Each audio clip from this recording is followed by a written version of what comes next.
Il s'impose aujourd'hui comme l'un des piliers du monde du journalisme.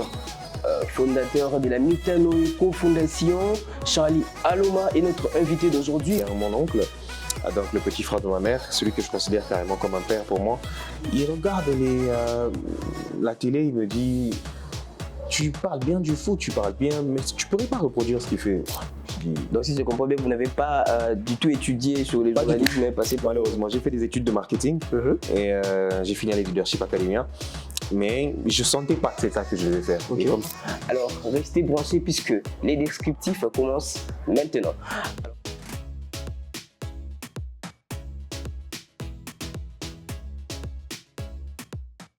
Alors, messieurs Charlie Aloma, bonjour et bienvenue. Bonjour très cher, merci de m'accueillir encore une fois. Alors, c'est à moi de vous dire merci de nous avoir répondu malgré vos différentes occupations.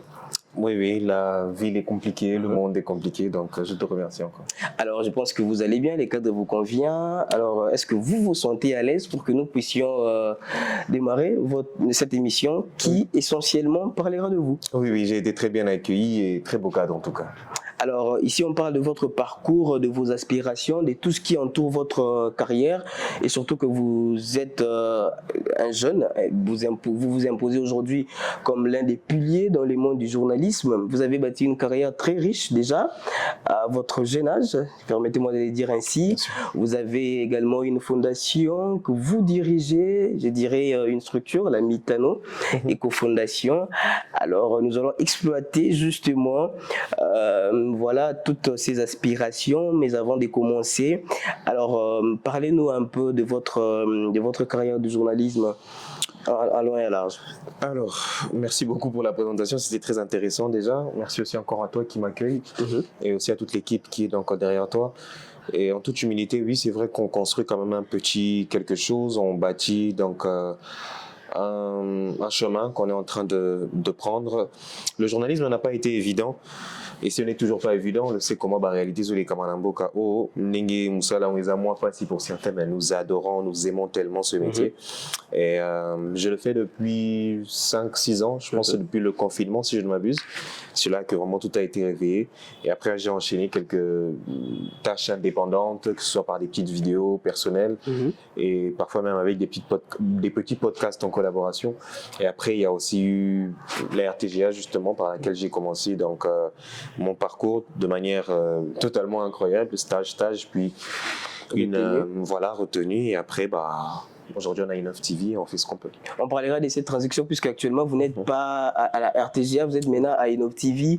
Mais dites-nous un peu votre métier justement du journalisme est au centre de tout ce que vous faites puisque vous n'êtes pas que journaliste, vous êtes aussi animateur, vous êtes aussi formateur en art oratoire.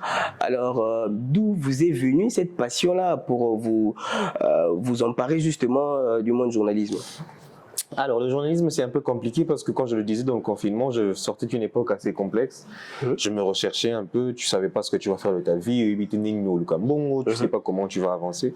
Je pense qu'on est pendant l'Euro 2024, on est en plein Euro, on est tous devant Canal+, on regarde le foot et tout ça, et il y a des journalistes qui passent parfois à la mi-temps, parfois à la fin.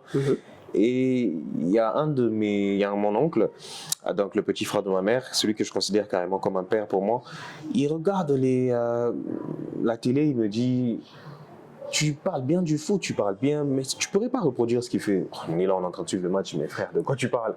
Mais tu peux reproduire. Ok, j'entre dans la chambre, je mets un costard, je ressors, on installe un peu le salon et tout ça, je prends une fiche et je dis tout ce qui me passe par la tête. Je parle du club, je parle des pays, je parle des arbitres. On prend une vidéo de 4 à 5 minutes, et après on revient, on regarde, il me dit, mais tu cherches ce que tu vas faire dans la vie, c'est ça. Ok. Donc si je comprends bien, vous n'avez pas du tout étudié sur les journalistes, mais passé par... Malheureusement, j'ai fait des études de marketing et j'ai fini à la Leadership Academia. Mais je sentais pas que c'est ça que je devais faire. Et comme je te disais, comme tous les jeunes aujourd'hui, on se cherche, tu sais pas ce que tu feras. Mais je te jure, c'est cette mini vidéo là que j'ai faite. On regarde tous ensemble et moi, plus tard, je regarde cette vidéo, je me dis, mais il y a un truc à faire là en fait. Et après, je me perfectionne donc un peu tout seul sur terrain, avec des petites formations gratuites, parfois même en ligne. Tu regardes certains aînés, tu t'aspires. Et après, c'est vraiment au fur et à mesure que cette conviction-là a commencé à naître pour me dire que c'est ça en fait que je veux faire de toute ma vie. Et depuis, je consacre évidemment toute ma vie au métier des médias. Donc on peut aujourd'hui dire que voilà, une passion peut aussi naître d'un hasard. Évidemment, c'est clairement le but donc, de ce message. C'est vrai que il y a beaucoup de monde qui pense que la passion, c'est juste, bon, non, parfois, la clé de votre vie peut se cacher derrière ça. Votre passion, c'est peut-être de faire de la cuisine. Moi, je connais, il y a une petite sœur que je connais, elle, tout le monde tout préparé. Mais quand elle touche aux histoires, mais c'est toute l'avenue qui est d'accord, en fait. Et parfois même, des métiers peuvent se cacher à travers des passions, à travers des choses que même d'autres personnes voient en vous. Toi, tu peux être là, au milieu, dans un miroir, c'est le miroir qui te regarde en fait. Et quand les autres nous regardent, les autres peuvent nous dire en vrai. Aujourd'hui, on vous reconnaît comme l'un des jeunes qui s'impose justement dans le journalisme sans avoir appris sur ça. Et vous êtes en train aussi de bâtir une carrière enrichissante. Vous gagnez derrière ces métiers. Alors, que dites-vous justement par rapport à votre entame dans ces métiers-là actuellement? Aujourd'hui, vous bénéficiez. Est-ce que vous vous retrouvez vraiment dans ces métiers? On va aller doucement. Hein. C'est vrai que ce métier, il est complexe. Mais il faut vraiment être réaliste. Ce métier est très difficile. Bien que nous venons avec passion, mais ce métier est très très compliqué. Il y en a qui peuvent se retrouver, il y en a qui ne se retrouvent pas. Ce qui est sûr, c'est pas la majorité des journalistes qui se retrouvent, mais on se bat, on cherche à faire notre trou. C'est vrai que aussi, c'est pas pour fustiger, mais la majeure partie des chaînes du Congo aussi, c'est tellement compliqué. Il y a des écarts de classe entre la classe moyenne, la classe haute, énorme, abyssal, parfois l'écart même de salaire. Et il y en a beaucoup qui se retrouvent parfois avec des coupons, parfois même avec certaines magouilles, si on peut dire ainsi. Et c'est malheureux, c'est déplorable.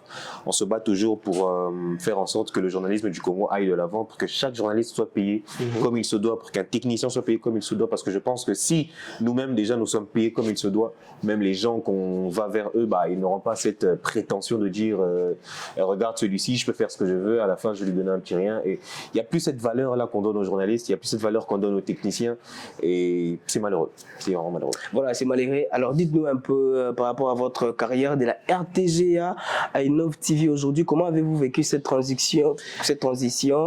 Est-ce un nouveau positionnement ou c'était une nécessité intérieure? Je dirais pas que c'est une nécessité, mais je vais rejoindre ton propos. Je pense que c'est un nouveau positionnement. C'est vrai que c'est deux philosophies de vie différentes, mais loin de moi l'idée de cracher sur la RTGA. C'est la maison qui m'a nourri, c'est la maison qui m'a accueilli. C'est là que j'ai fait mes premiers pas et beaucoup de respect, d'amour et de considération pour cette maison qui est la RTGA.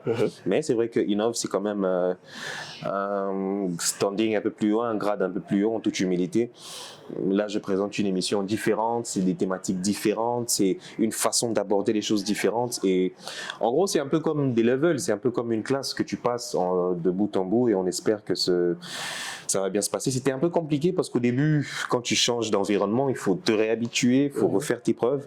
Mais un grand merci aussi à Innov et cette maison qui m'accueille, qui continue de nous faire apprendre parce que on apprend toujours. On apprend toujours, c'est très important. On continuera toujours d'apprendre.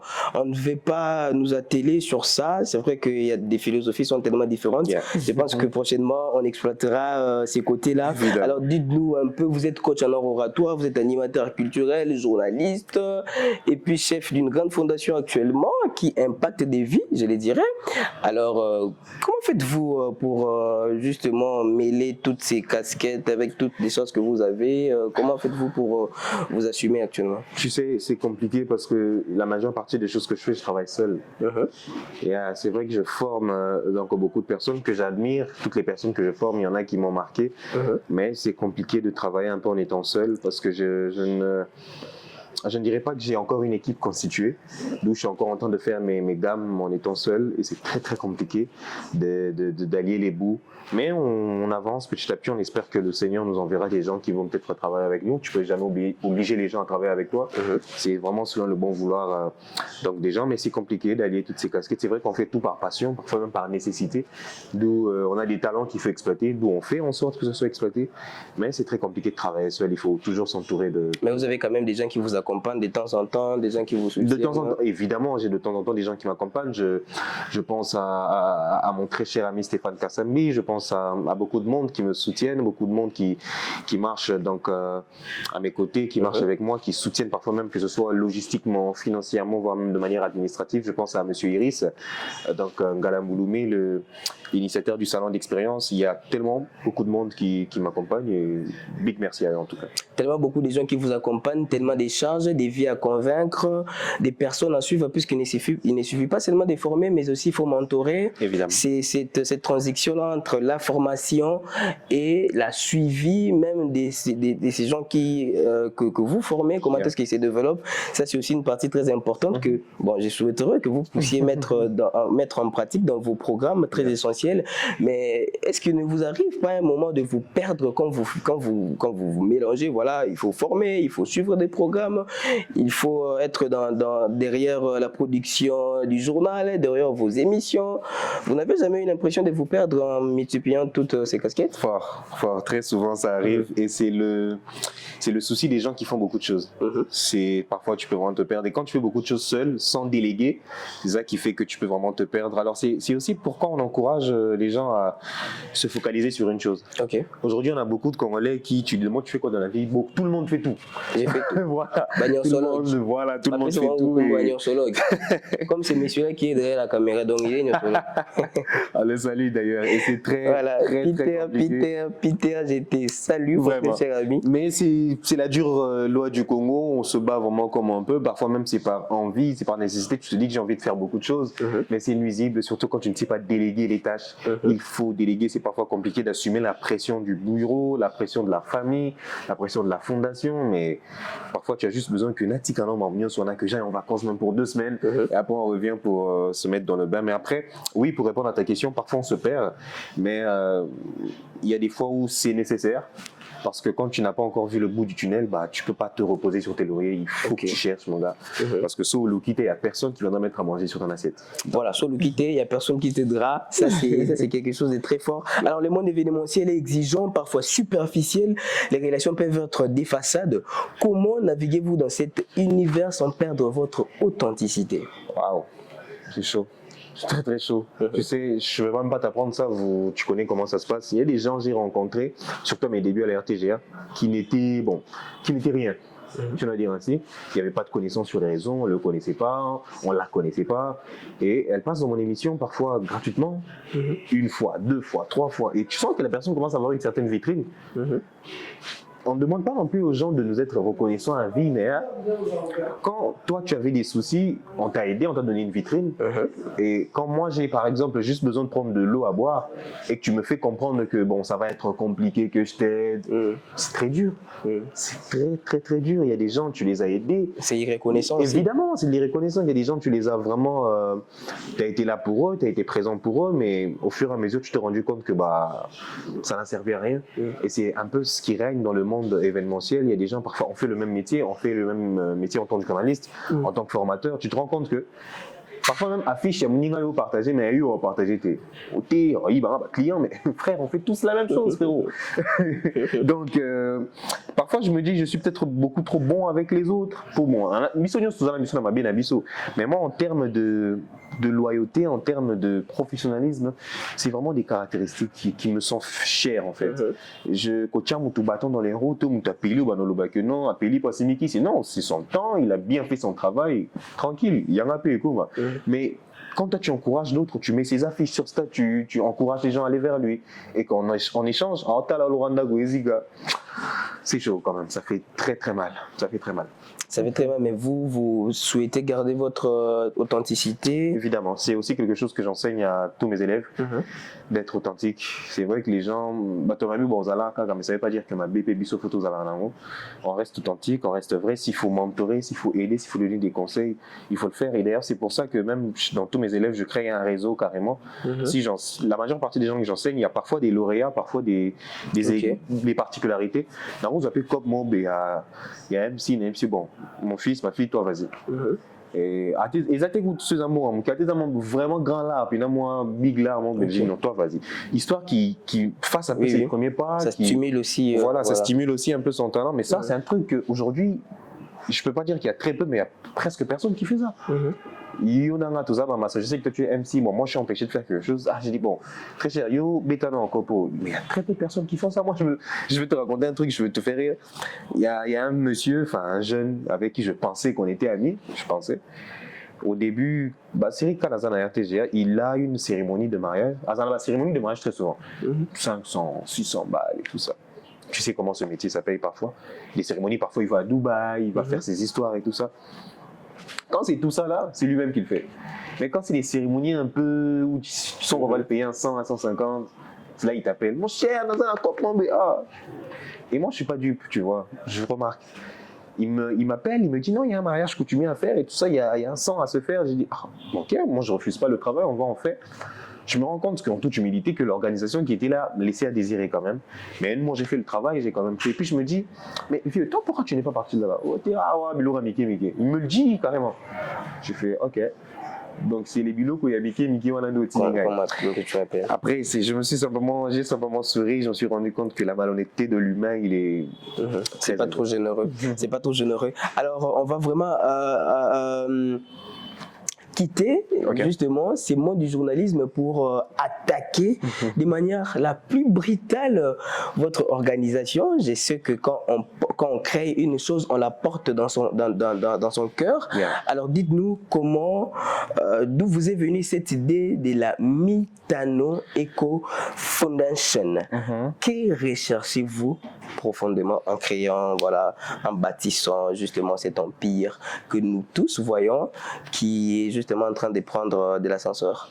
En toute humilité, c'est vraiment une petite structure que je suis en train de bâtir, vraiment comme tu dis. Alors, où est-ce que c'est venu? C'est que je me suis toujours dit que c'est bien d'être un fédérateur, c'est bien de rassembler les gens, mais il ne faut pas rassembler les gens qui rassembler. Il faut un cadre, il faut une structure. C'est toujours intéressant. Alors la Mitano et Compagnie Foundation est une fondation qui est vraiment centrée sur les formations, l'art oratoire, la prise de parole en public, le mentoring, aussi donc la stimulation de soi-même, la recherche du développement personnel, mais aussi pas seulement pour des classes élites, mais aussi pour le commun des mortels, si je dois dire ainsi, des humains lambda, comme toi, comme moi, des gens peut-être qui n'ont pas cet argent-là, forcément, vous ne payez pas là dans ma formation. Et je suis même, entre parenthèses, je suis même en train de chercher une méthode pour commencer à donner des cours gratuits, parce que je me suis rendu compte que les personnes qui n'ont peut-être pas l'argent pour payer les formations, ils sont parfois beaucoup plus motivés. Voilà, ils sont vraiment dans le besoin. La personne qui paye son argent, il se dit, bon, vu que j'ai payé, certainement j'aurai mon brevet. Alors celui qui ne paye pas, là, il sait il doit tout faire.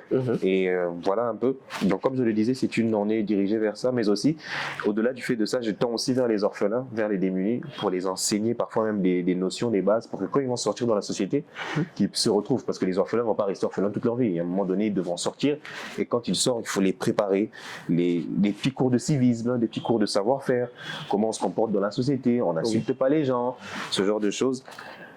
Et Tozoko, donc Kamalem et Malembe. Alors, Mitano c'est du Lingala, ça veut dire 5. C'est une pensée donc à ma famille, à ma mère et à mes 3 autres frères, vu qu'on est 5 évidemment. Et c'est un peu une façon donc de penser à eux. Et c'est de là qu'est née donc la Mitano et Compagnie Foundation. Alors si je comprends bien, la Mitano ne prône pas que l'art oratoire, mais il est là aussi pour stimuler le développement personnel, mais aussi s'approcher des plus démunis pour les enseigner sur des notions sur la vie, sur les civismes et tout ce qui va avec. Alors vous prônez d'abord la prise de parole en public, si on doit les dire comme ça. Alors quelle est selon vous la philosophie derrière la différence entre bien parler et parler pour inspirer, puisque c'est ce que vous mettez justement en avant sur tout ce que vous organisez comme formation dans vos affiches et tout ça? Évidemment, bien parler, on peut tous le faire, on peut tous aligner la place à là, donc on peut tous dire la maman, on peut tous dire le papa, c'est bien de bien parler, mais parler pour inspirer, c'est carrément laisser une trace dans le cœur des gens. Et un grand homme m'a toujours dit que le meilleur investissement, c'est quand tu investis en l'homme. Et parler pour inspirer, c'est justement investir dans l'humain, investir dans la vie de quelqu'un, investir dans ce qu'il fait, dans ce qu'il est, pour que plus tard, tu transformes une destinée carrément en fait. Parce que quand tu investis dans quelqu'un, lui-même va changer les vies demain, lui-même va changer des familles demain, et lui-même sa propre vie change, et c'est très très important.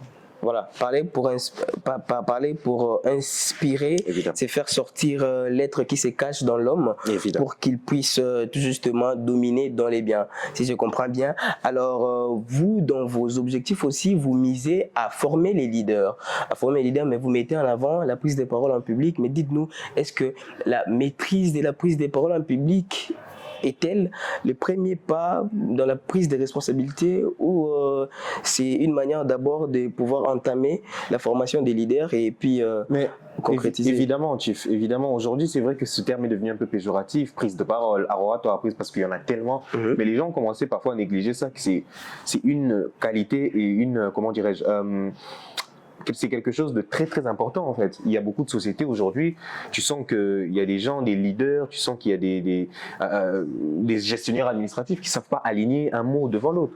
Il y a une réunion, mais pour qu'il fasse même un discours, il faut il faut qu'il ait une note devant lui. Mais est-ce que ça c'est le seul élément pour... C'est pas le seul, mais c'est l'un des éléments les plus importants. Surtout en tant que leader d'opinion, en tant que cadre dans une institution, c'est très important de savoir t'exprimer parce que tu fédères les autres. C'est très très important. Il y a des gens, comme je le disais tantôt, qui ne savent même pas aligner une phrase devant l'autre. Alors que tu nous as la moussa là, toi tu dois faire un discours, mais comment on t'écoute? Comment on doit suivre quoi? On doit suivre qui? Il faut savoir parler. Et même pour les plus jeunes, c'est très important. Ça commence même à partir donc, des universités, prendre la parole devant les gens, défendre sa thèse. Il y a des gens, ils défendent leur thèse, mais tu sens que ce qu'il dit là, il lit carrément, mais il n'y a personne qui a cette intelligence de savoir défendre ce qu'il a écrit. Donc, ce n'est pas la qualité première, c'est pas la qualité la plus importante, mais c'est l'une des qualités les plus importantes. Pourquoi pas même pour dire que dès que tu as cette qualité-là, ça peut couvrir beaucoup de défauts. Et c'est pourquoi même la Mitano et Compagnie Foundation offre parfois même ses services donc en B2B à certaines institutions, parfois même de l'État, parfois même à certaines institutions donc, autour de nous qui se disent, bon, ok, nous on a 30 fonctionnaires, on a 40 fonctionnaires, on a besoin de les apprendre ça. Et évidemment, on invite les gens à venir vers nous et c'est ce que nous faisons aussi comme travail. Très bien. Alors, je me joins à votre idée pour dire justement que voilà, la maîtrise de la parole ou c'est lui qui sait bien s'exprimer, c'est lui qui parle bien, c'est lui qui communique bien a le pouvoir. Ça, c'est un dicton selon les Français. Nous accueillons aujourd'hui, très chers dames et messieurs, très chers fidèles internautes, messieurs Charlie Aloma, qui est journaliste, mais également chef de la fondation Mitano Eco Foundation. Alors, on ne parlera pas seulement de la formation des leaders, mais nous vivons dans un pays où les réalités sociales et économiques sont catastrophiques. Alors, comment la prise des paroles en public ou les savoirs parler peuvent aider ces jeunes que vous formez à surmonter ces réalités, justement? À surmonter ces réalités, déjà, on fait en sorte de créer de l'emploi. Parce que quand quelqu'un sait parler en public, moi, dans l'Issa, par exemple, à la maître de cérémonie, il y a énormément de fêtes, énormément de collations à tous les jours, tous les ans, et ça aide aussi à créer de l'emploi. Certaines peuvent se dire, bon, je peux me lancer dans l'événementiel, et aussi, ça peut lancer quelqu'un dans le journalisme et dans l'animation télé, ça peut lancer quelqu'un dans l'animation culturelle, donc c'est aussi une façon de créer de l'emploi. Comme vous, par exemple, qui on se base dans votre expérience. Vraiment, c'est une façon aussi de créer de l'emploi, parce que tu as été formé à reformuler, surtout que moi aussi, je suis en train de vouloir vraiment développer cette thèse-là, de se dire, ok, on forme les gens, mais après ça, il y a quoi? Je veux vraiment qu'il y ait un après, donc toute cette formation-là. Ça, c'est un aîné à moi, M. Iris, qui m'a toujours conseillé ça. C'est vrai, vous aimez faire des conférences, vous aimez rassembler les gens, mais après ça, qu'est-ce qu'il y a? C'est vraiment cet après-là que c'est important. Et on ne veut pas juste rassembler les gens pour rassembler. Si on peut créer un réseau pour créer de l'emploi pour les plus jeunes, si on peut créer un réseau pour associer les plus jeunes peut-être à des financements, en tout cas, ça, ce sera vraiment le plus important pour nous. Ça sera vraiment très important. Alors, je vous pose une question qui demande beaucoup de réflexion, aussi beaucoup d'analyse. Vous refusez un modèle illicite qui est coûteux. Comment rendez-vous cette compétence accessible sans sacrifier l'excellence? Je te l'ai dit tantôt, je suis en train de réfléchir sur un modèle où on a ça va cours de manière totalement gratuite. C'est-à-dire que les gens qui viennent vers nous, ils viennent de manière gratuite. Nous, on fait juste l'annonce. Venez suivre des cours de formation en prise de parole, venez suivre des cours de formation de développement personnel. Venez. Timide, venez.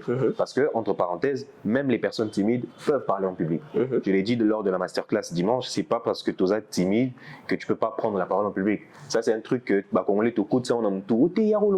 Timide. Bah non. Et on ferme la parenthèse. Et justement, je suis en train de réfléchir sur une manière donc d'organiser cela. C'est vrai qu'il faudrait peut-être partir avec des partenariats, des collaborations avec des grandes instances. Et c'est pourquoi aussi on est encore en train de finaliser les documents de la fondation. Parce que si peut-être nous, on est pris en charge, si le place TOP, sa formation, la salle est prise en charge, on va faire des annonces, tout le monde venez suivre gratuitement. Bah, ne pensez-vous pas au partenariat, tout ce qu'il y a comme subvention subventions de l'extérieur. Justement, c'est de ça que je suis en train de parler parce que s'il y a subvention, on n'est pas obligé de faire payer aux gens les formations. Et c'est vraiment dans cette optique-là que je suis en train d'aller parce que je me dis, on fait tous la même chose. Il y a des formations à X, à gauche, à droite, à gauche, mais qu'est-ce qui peut te rendre particulier? Mais je pense que si tu rends ta formation gratuite, et c'est ce que nous allons lancer déjà très très bientôt là, je pense que ça peut faire quelque chose de très intéressant. Ça c'est très important. Ça c'est très important. Alors comment votre famille vous aide justement à vous équilibrer avec tout ce que vous avez? Votre famille ne vous presse pas puisque aujourd'hui la pression sociale commence d'abord dans la famille, hein, alors qu'on vous voit en train de chevaucher. Tantôt vous êtes dans le journalisme, tantôt vous êtes dans les animations culturelles, tantôt vous êtes dans les formations. Là la famille commence à vous regarder. Quand est-ce que vous allez vous marier? Quand est-ce que vous allez faire des enfants? Quand est-ce que vous allez quitter la maison?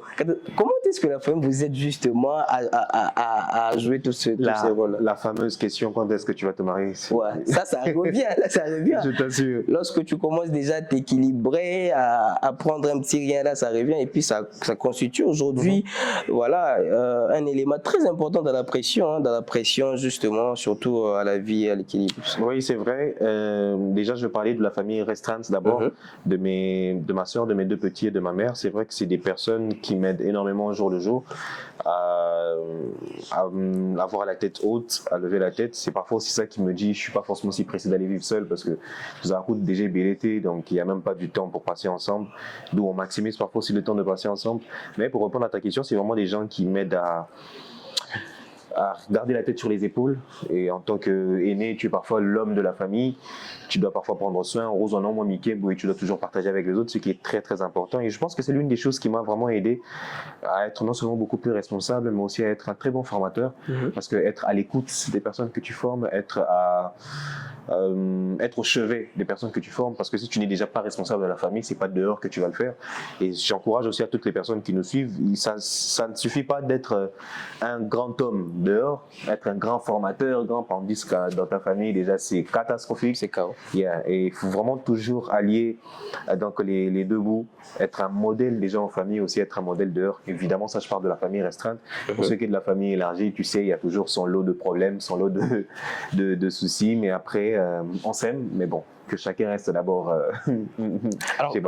alors ça c'est là j'entre dans vos visions, j'entre dans tout ce que vous pensez, dans vos perspectives et surtout dans votre vie professionnelle de manière un peu plus discrète. Alors qu'est-ce que vous pensez ou que prévoyez-vous laisser comme trace justement dans ce que vous faites dans le journalisme et surtout dans votre organisation et l'encadrement des jeunes?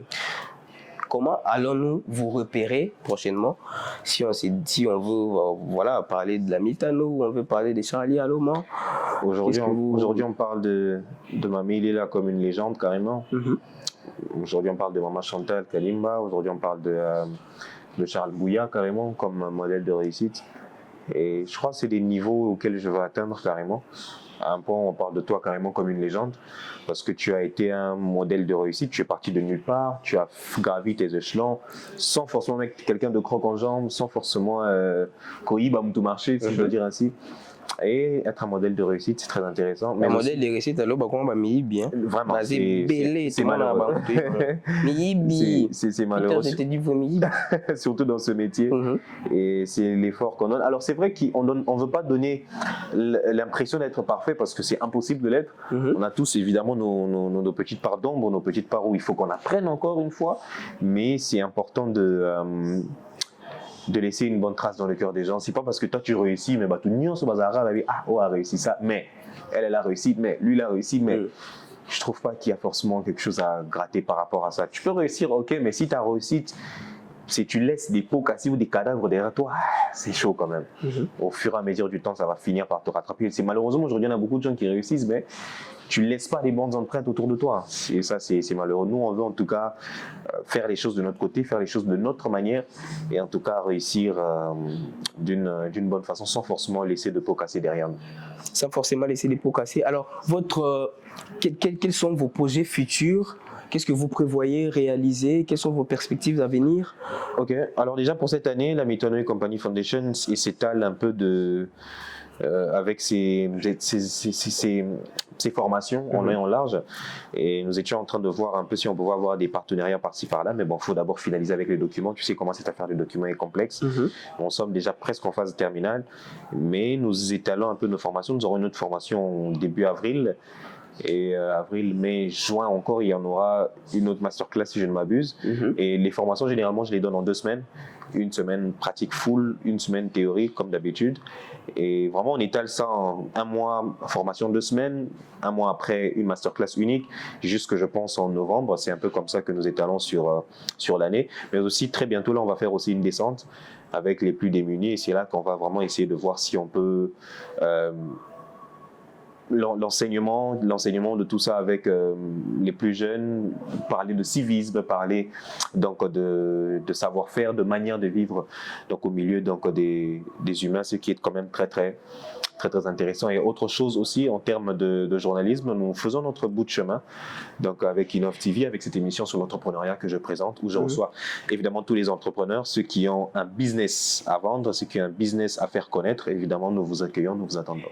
Très important. Alors, votre dernier mot sur la jeunesse que vous regardez, sur des personnes qui se doutent encore d'eux, des personnes qui se disent, voilà, moi j'ai dépensé l'argent à l'université, mais je ne me retrouve pas. Comment je vais faire pour me retrouver? J'ai dépensé l'argent de mon parent, alors je ne sais pas comment je vais avancer. Toutes ces personnes-là, qui ont peut-être étudié un métier, mais dans le monde professionnel, ils ne se retrouvent pas. Toutes ces personnes-là qui doutent encore d'eux, toutes ces personnes-là qui ne savent pas comment avancer. Alors, votre dernier mot face à la caméra, on y va. Ah, c'est les mots de la fin déjà? C'est le mot de la fin. Ok. Ça a été rapide, hein? Yeah, ça a été rapide. Alors, pour ces jeunes-là, je suis désolé les amis, mais ce pays ne vous offrira pas du travail parce que vous l'avez demandé forcément. Si c'était comme tel, bah, nous autres ici, on n'aurait pas forcément eu de travail. Et ce qui est sûr, c'est que ce n'est pas tout le monde qui va réussir. Il y en a qui vont réussir, il y en a d'autres non. Mais ce qui est sûr, c'est que tout le monde aussi aura quelque chose à manger. Alors je pense qu'il faudrait beaucoup plus se battre pour avoir quelque chose à manger, pour subvenir aux besoins de sa famille, plutôt que réussir forcément. Parce qu'on n'a pas tous aussi la même notion de la réussite. Réussir, ce n'est pas avoir beaucoup de followers. Réussir, ce n'est pas passer forcément à la télé. Nous autres, là, peut-être on passe à la télé, mais c'est compliqué, c'est pas évident. Et donc je nous encourage simplement à nous chercher. Regardez à votre passion, regardez à ce qui fait battre votre cœur. Peut-être que votre métier se cache donc derrière cela. Ça, c'était donc pour vous. Pour un mot de la fin, j'aimerais remercier, ou plutôt à m'adresser à une catégorie de personnes. Enfin, je vais le faire par bloc. Je vais commencer par ma famille, justement. Une pensée pour ma mère, justement, Clémence Bamana, pour ce fardeau, pour son éducation et pour tout ce qui reste. Mais aussi pour mon père, Guy Aloma, de partout là où il est, qui nous suit évidemment. Beaucoup d'amour pour ces 2 personnes qui ont forgé la personne que donc je suis. Mais aussi une pensée à ma petite sœur Mona et à mes 2 petits, Asia et Ju. Et comme je l'ai dit tantôt, faites vraiment l'effort d'être... des modèles, déjà en famille, avant de l'être donc à l'extérieur. Sinon, tout ce que nous faisons à l'extérieur, là, ça compte pour du beurre. Si en famille, on ne sait même pas prendre soin donc, de nos petits, voire même des autres. Et autre chose, une grosse pensée donc, à cette chaîne, à ma maison, Innov donc, Télévision, qui m'a accueilli les bras ouverts. Une grosse pensée donc, à notre chief, que je tais le nom, évidemment. Donc, beaucoup d'amour pour vous. C'est un homme...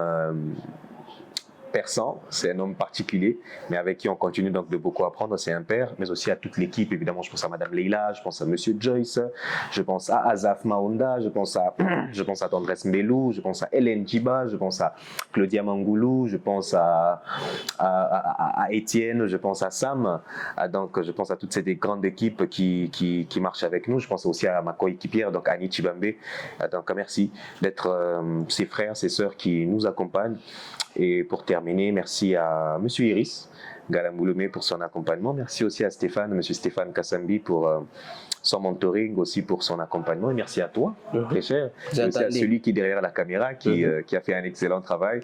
Merci à vous et on continuera toujours de donner de la force à certains jeunes comme vous qui se battent de manière logique pour gagner la vie, pas ceux qui se cachent dans des armées numériques pour insulter, entre parenthèses. Mais bon, comme j'aime souvent le dire, proceed with caution, procéder avec prudence. Merci à vous. Voilà, procédez avec prudence. Tel est les derniers mots de notre invité d'aujourd'hui, cher Charlie Aloma, journaliste, je le redis, journaliste à INET TV, mais également initiateur de la fondation Mitano Eco Foundation. Nous sommes arrivés à la fin. Mesdames et messieurs, retrouvez-nous prochainement au nouveau numéro avec les mêmes plaisirs. Je salue Peter Kayembe. Retrouvez-nous prochainement. Ciao.